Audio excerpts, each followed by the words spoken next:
memang itu sangat terkenal sekali, apa itu hadis atau pepatah atau iktibas ulama, man ta'allama bi ghairi syaikhin fa syaikhuhu syaitan.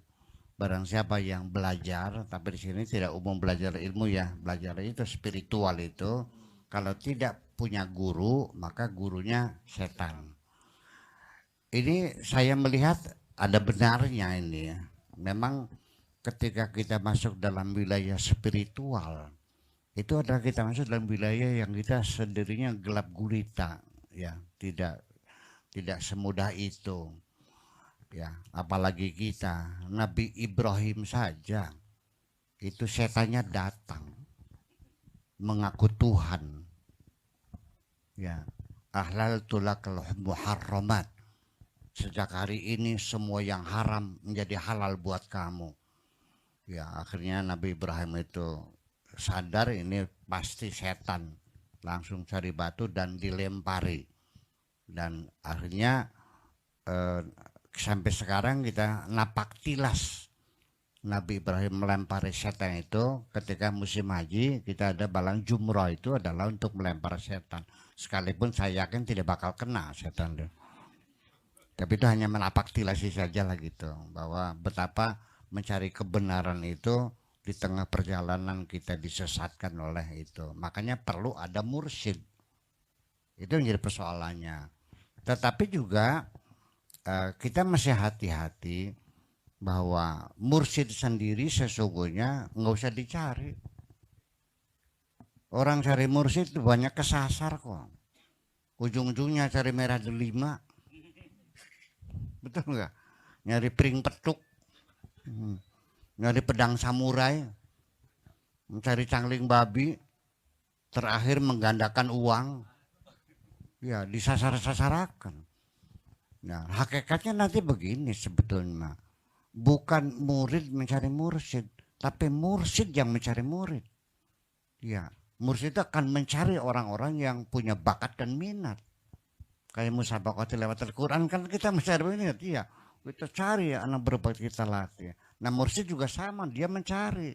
Syekh Abdul Qadir Al-Jailani itu mencari murid. Ya, dan kebetulan ceritanya kan gitu. Di kalangan para ulama nggak ada yang dilirik. Yang udung-udungnya 5 meter yang lirik. Malah yang ketemu adalah seorang pemuda yang Kristiani, anak muda. Nah ini cakep dia dibina ya jadi wali. Semacam itu. Jadi artinya bahwa ngati-hati cari mursyid itu. Nah, bagaimana ini ngati-hatinya? Standarnya satu. Dari sisi syariat. Lihat dulu syariatnya. Jangan dulu cari kesaktian-kesaktian ya sembar-sembur kayak udah dumung enggak. Iya. Iya. Secara syariat coba lihat sholatnya, Fatihahnya bener enggak? Iya. Bismillahirrahmanirrahim. Alhamdulillah. Wis udah penjelasan sudah. Iya. Ya, apa namanya wala bedol. Udah percuma. Iya, apalagi suruh baca kitabnya nggak bisa. Apal-apalan. Iya. Oh, dia menggebu-gebu ngajak orang baca Quran. Ya, ternyata dianya nggak bisa baca Quran, nggak apa aja. Nah, itu kan ya semacam itu. Kalau sudah jelas Qurannya nggak bisa, salah nggak benar, nguyul bareng ngadeg, wis tinggalan bala. Setan. Ya, jadi artinya nanti selanjutnya bahwa pada akhirnya ketika Anda ingin memasuki wilayah spiritual itu, tetap pintu gerbangnya adalah syariat.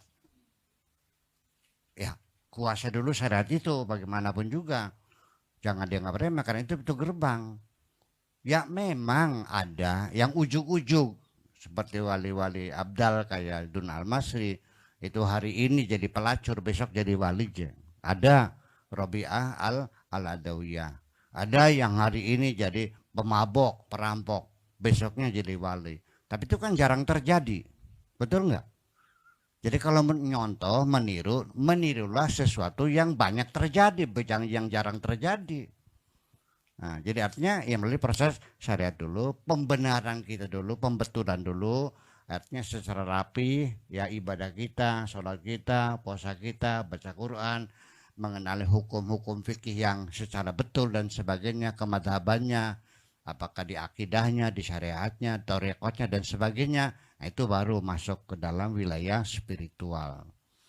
Bisa gak masuk rumah tapi nggak lewat pintu, lewatnya jendela, bisa nggak? Bisa nggak masuk ke rumah lewat jendela? Namanya apa? Maling. jadi jadi artinya orang yang masuk wilayah itu tanpa prosedur syariat namanya ya maling namanya gitu. Jadi itu sangat betul sekali. Tetapi saya pesan terakhirnya, silakan mencari apa mursyid silakan, tapi tolong standar syariat diterapkan, perhatikan dulu ya kan, apakah uji nebar yang ada, terus nguju cewek tak beli, ya kan begitu. Kemudian dia pengetahuannya seperti apa, ya kalau dia tidak tahu hukum sama sekali gimana aku. Ini banyak mursyid yang mengklaim mursyid, ternyata baca kitab nggak bisa, baca Quran nggak bisa, hukum nggak ngerti, mulutnya gombal, ya tukang ngerasani uang dan sebagainya. Jadi nanti betul gambar biar saya seterangan agak galau sendiri, mumpung kalingan ya. Tetapi juga penting juga pendalaman spiritual itu juga wawasan kita juga diperluas. Jangan bukan hanya pikiran-pikiran saja. Karena nggak ada wali goblok tuh. Bakal waliku pinter nang, menguasai banyak ilmu. Masa ilmu wali jebelang plongo. Iya itu iya. Kita reformasi nggak ngerti, ekonomi nggak ngerti, kita perburuan ya nggak ngerti, masalah PBB nggak paham, Ukraina nggak tening nggak Ukraina buru-buru. Ya, Vladimir Putin sih wong di jadi Putin. Wah ya goblok ini mah. Jadi wali juga orang yang cerdas, nggak mungkin ya. Wali itu goblok ya. Pengetahuan luas. Jadi begini nanti. Silakan mencari, silakan belajar, silakan berdoa, termasuk apa saja.